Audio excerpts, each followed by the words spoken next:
les populations d'un petit village en Afrique de l'Ouest se sont réveillées avec un très grand scandale.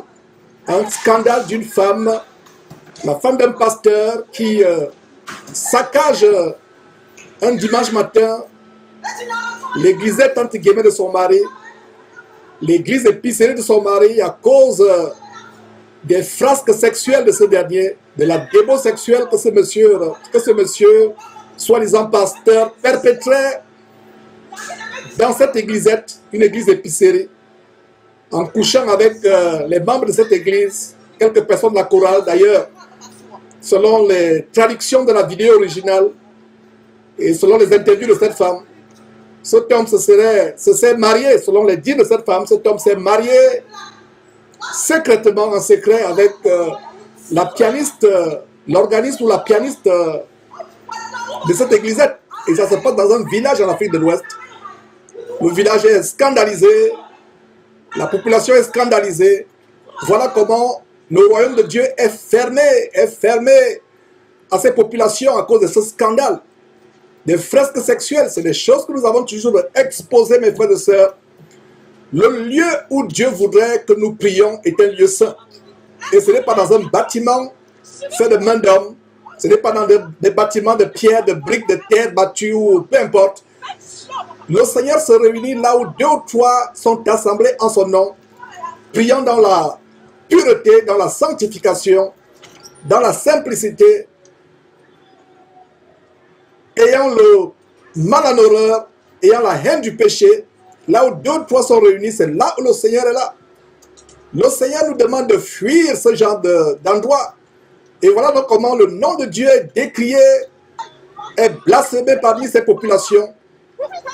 C'est pour cela que dans ces villages ouest-africains, d'ailleurs, la plupart de ces villages, nous voyons des incursions des groupes terroristes tels que Boko Haram et autres. Les gens ne se convertissent plus en Christ parce qu'à cause de ces scandales, allez prêcher encore la parole de Dieu à ces personnes, elles ne vont pas venir. Voilà donc cette femme qui est en train de barricader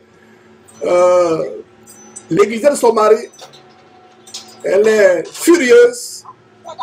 Et voilà comment non seulement le mari a commis une abomination, quelque chose vraiment de terrible pour un prédicateur, parce que quelqu'un qui prêche la parole de Dieu et qui est impliqué dans la débauche sexuelle, dans les scandales sexuels, il se disqualifie lui-même de la prêche. Il y a quelqu'un qui m'a écrit quelques jours, me dit, il y a un des pasteurs de notre église qui a été dans un scandale sexuel.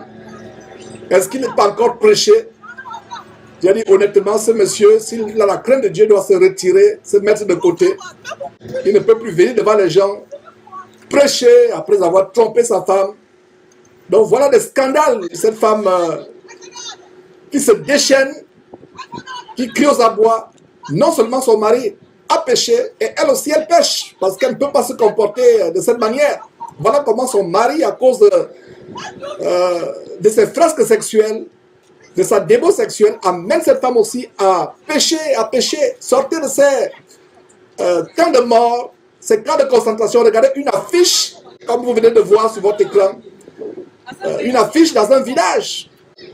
Pourquoi une affiche dans un village? Vous voyez que ces gens ne prêchent pas le Seigneur Jésus-Christ, c'est tout simplement leur publicité.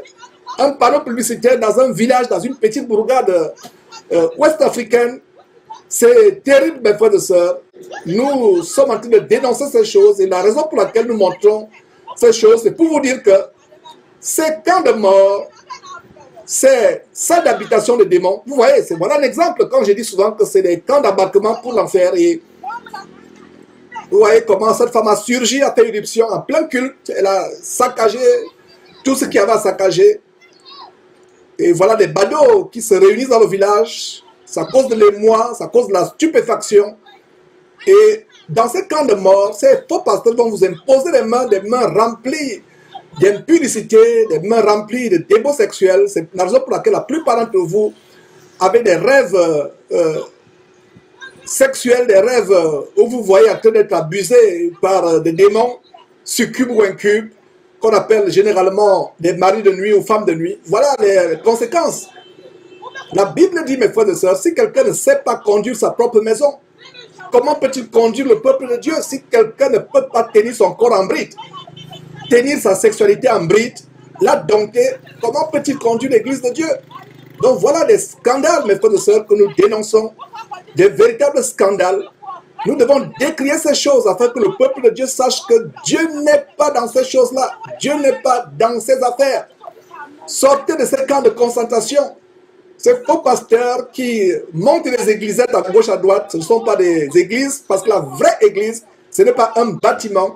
La vraie église, c'est là où 2 ou 3 sont réunis au nom de Jésus-Christ. C'est ça l'église. C'est ça l'église, ce n'est pas des briques, des tas de briques de ferraille. Voilà les églises mortes, mes frères et sœurs. Et ce qui me fait mal, ces villageois auraient pu entendre le vrai évangile. Si quelqu'un pouvait leur faire parvenir cette vidéo que je suis en train ce message pardon, que je suis en train de prêcher, à savoir que ce n'est pas ça le message que Jésus nous a amené à nous apporter.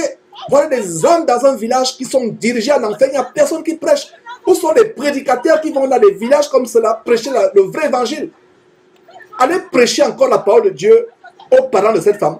Même cette femme, elle a perdu la foi.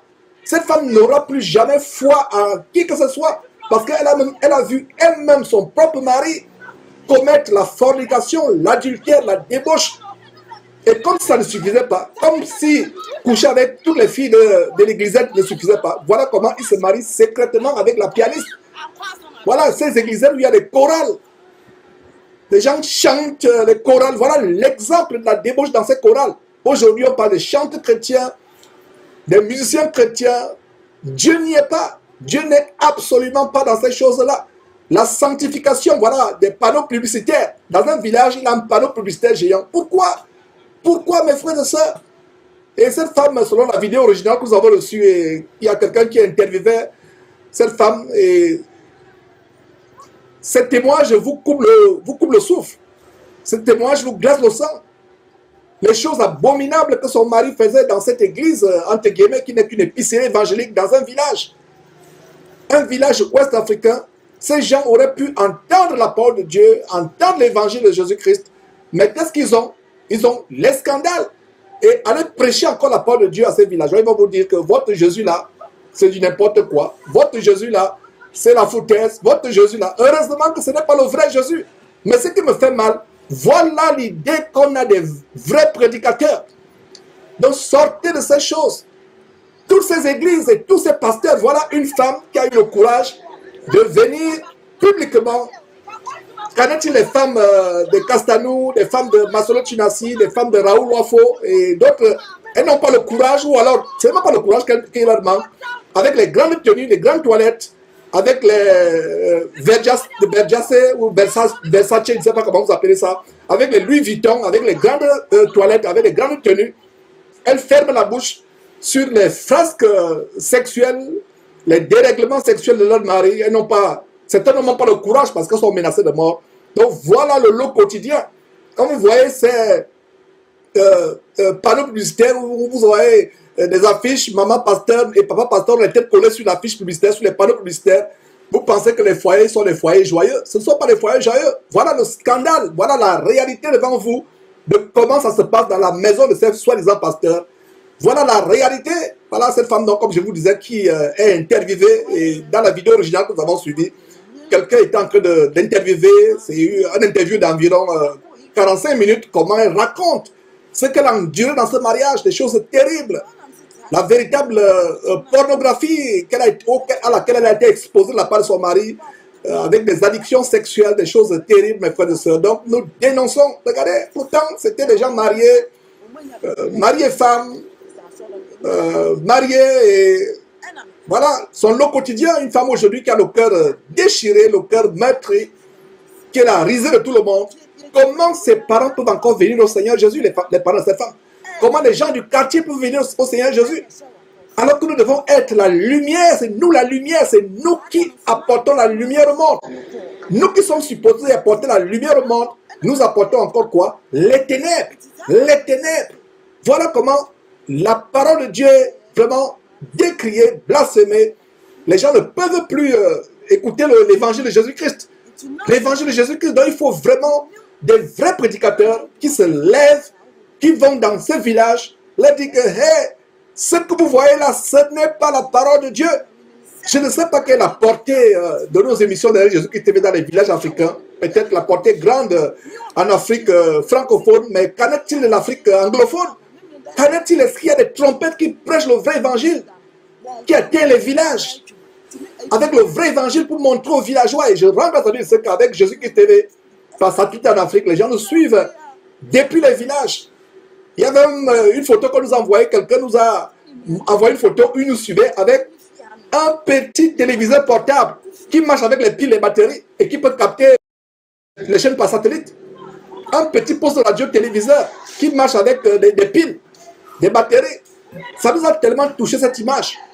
Donc il faut que l'évangile arrive jusqu'aux extrémités de l'Afrique, jusqu'au recoin, non seulement de l'Afrique, à travers le monde, pour qu'on dise à ces gens, comme à ces villageois qui sont ahuris, stupéfaits, de voir un scandale. Donc voilà un homme qui pensait se cacher, et voilà sa propre femme qui le dénonce. Quand Jésus-Christ TV dénonce, quand moi, votre frère Georges te dénonce, vous dites, ah, on exagère. Mais voilà la femme elle-même qui détruit, qui est en train de saccager, détruire l'épicerie de son mari. Mes frères, c'est terrible les choses que nous montrons. Heureusement que la vraie parole, nous la prêchons, nous continuons à la prêcher, mais ma peine est que cette vraie parole n'atteint pas jusqu'aux extrémités de la terre. Donc voilà quelques extraits de cette histoire macabre qui a d'ailleurs défrayé la chronique. Cette histoire est virale. En Afrique de l'Ouest, c'est terrible, mes frères et sœurs, comment ce couple devient la risée publique. Et voilà comment cette femme qui aurait dû peut-être avoir de la réserve, la retenue, voilà comment elle expose aussi sa folie. Le mari a tort, la femme aussi a tort, mais la personne qui a plus tort, c'est le mari. S'il avait été un modèle pour sa femme, en lui enseignant la vraie parole de Dieu, en étant lui-même un modèle par son enseignement, parce que quand vous enseignez la parole de Dieu à votre épouse, le premier enseignement que nous, hommes de Dieu, devons donner à notre épouse, c'est notre comportement. Je ne peux pas enseigner une chose à mon épouse conforte et ma vie et mon comportement reflètent une autre chose. Ça veut dire que je suis un hypocrite. Mon enseignement doit être parallèle avec mon comportement. Ce que je prêche publiquement doit refléter en privé dans ma famille, vis-à-vis de mes enfants, vis-à-vis de mon épouse. Voilà, ce que je prêche publiquement doit être parallèle avec ce que je vis en privé. Sinon, nous sommes des hypocrites. La Bible dit que le lit conjugal soit exempt de souillure. Dieu a en horreur l'impudicité. Dieu a en horreur la fornication. Que le lit conjugal soit exempt de souillure. Dieu jugera sévèrement les adultérants, les débauchés sexuels, les homosexuels, les sodomites. D'ailleurs, tous les autres pécheurs. Donc voilà, mes frères et sœurs, cette histoire terrible de cette femme qui saccage l'église de son mari. Nous ne cautionnons pas son comportement. Ce n'est pas comme ça qu'une femme chrétienne qui craint Dieu devrait se comporter.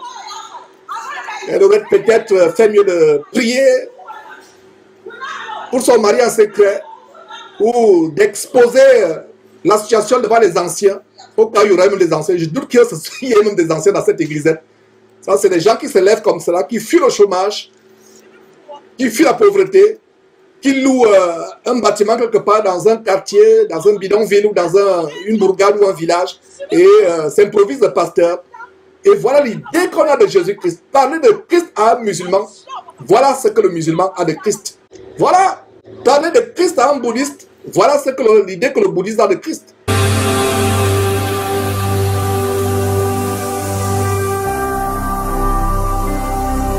Jésus-Christ TV, vous connaîtrez la vérité et la vérité vous affranchira.